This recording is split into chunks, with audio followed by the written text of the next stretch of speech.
Salam keluarga seperjalanan mengikut Kristus. Tema perenungan hidup kita hari ini, kecil, kurang nampak, namun berdampak. Saya bacakan di dalam Injil Lukas pasal 13 ayat 18-19 mengatakan demikian. Maka kata Yesus, seumpama apakah hal kerajaan Allah dan dengan apakah aku akan mengumpamakannya? Ia seumpama biji sesawi yang diambil dan ditaburkan orang di kebunnya. Biji itu tumbuh dan menjadi pohon, dan burung-burung di udara bersarang pada cabang-cabangnya. Jemaat yang dikasihi Kristus, kecil, kurang nampak, namun sesungguhnya berdampak.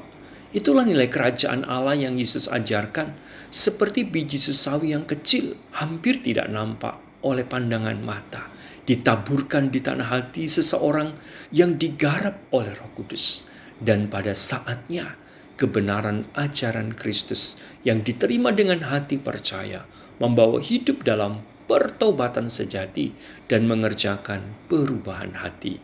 Dan dampaknya hidup kita yang telah dihidupi dengan nilai kebenaran kerajaan Allah atau firman-Nya itu, hidup kita bisa dirasakan dan dilihat orang lain dan menjadi tempat perteduhan atau menjadi saluran berkat bagi banyak jiwa yang membutuhkannya.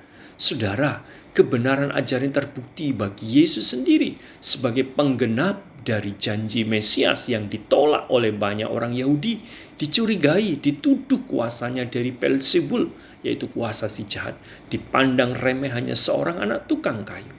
Namun dia terus mengajarkan kebenaran kerajaan Allah, sebab ia sendiri pembuka kerajaan Allah yang sudah dekat, bukan hanya bagi bangsa Yahudi saja.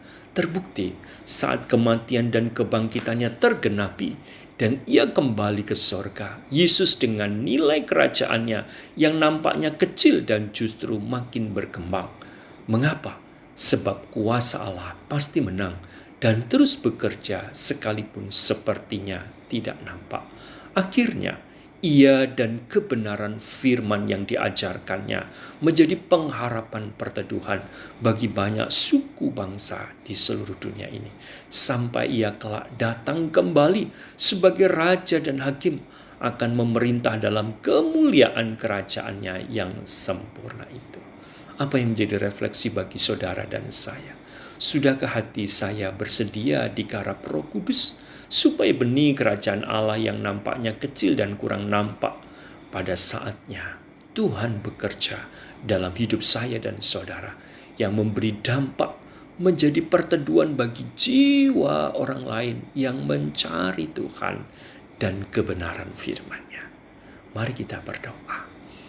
Ya Bapa, anugerahi kami anak-anak-Mu, hati yang terbuka dan dihidupi oleh nilai-nilai kerajaan yang Yesus ajarkan, sehingga mengubah hidup kami, supaya hidup kami berdampak, membawa orang lain berteduh kepada Kristus, sumber perteduhan, pengharapan yang sejati bagi segala bangsa.